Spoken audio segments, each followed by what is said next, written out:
The Philadelphia Flyers just squeaked into the Stanley Cup playoffs only to be ousted by the Washington Capitals in the first round. And let's be honest, no team actually expected the Philadelphia Flyers to take down the first place Washington Capitals.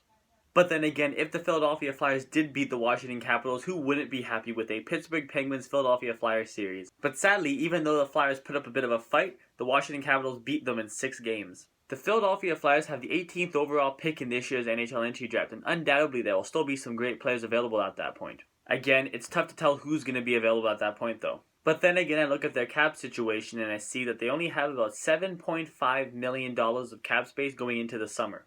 And then I look at their pending RFAs and I see Brayden Schenn's name on that list. And then I see Radko Gudas' name on that list.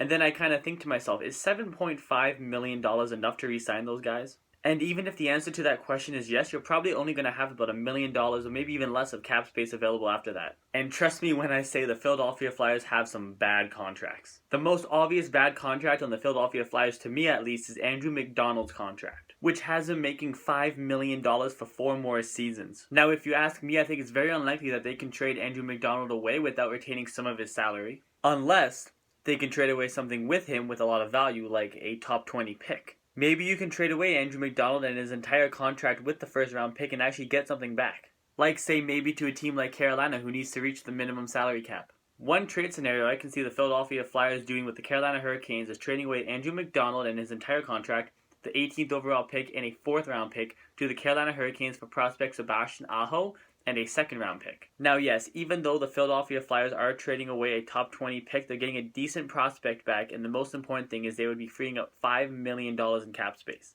Even if the Flyers have to retain $1 million of his $5 million cap space, I still think trading away Andrew McDonald and freeing up at least $4 million of cap space is amazing. But let's assume they can't trade away Andrew McDonald no matter how hard they try. They're now stuck with $7.5 million of cap space available, and they have to re-sign Brayden Schenn and Radko Gudas. I think Brayden Schenn's going to make somewhere between $4.5 million and $5 million a season for a 4 to 5 year term. Now, I think Radko Gudas will get a shorter term, maybe a 2 to 3 year contract, but I think he'll be making $2 to $3 million a year in that contract. Now, the Philadelphia Flyers could probably go down that route and try to re-sign both of them for under $7.5 million, and even if they are successful, that doesn't leave a lot of room for free agency and trades. And as we all know about the NHL, having cap flexibility is a very important thing to have. So if they really needed that cap flexibility, they could try trading away Matt Reed's contract. It's not as bad as Andrew McDonald's. Matt Reed's contract carries a $3.63 million cap hit for the next 2 seasons, which by no means is an impossible contract to trade away. And whether it be Reed or McDonald, I don't think any contract is impossible to trade away. I mean, Marc Savard's contract just got traded to the New Jersey Devils a few days ago. If Matt Reed plays with good players, he can score 15 goals a season, and for a cap hit of only $3.63 million, I'm sure they'll have some teams interested.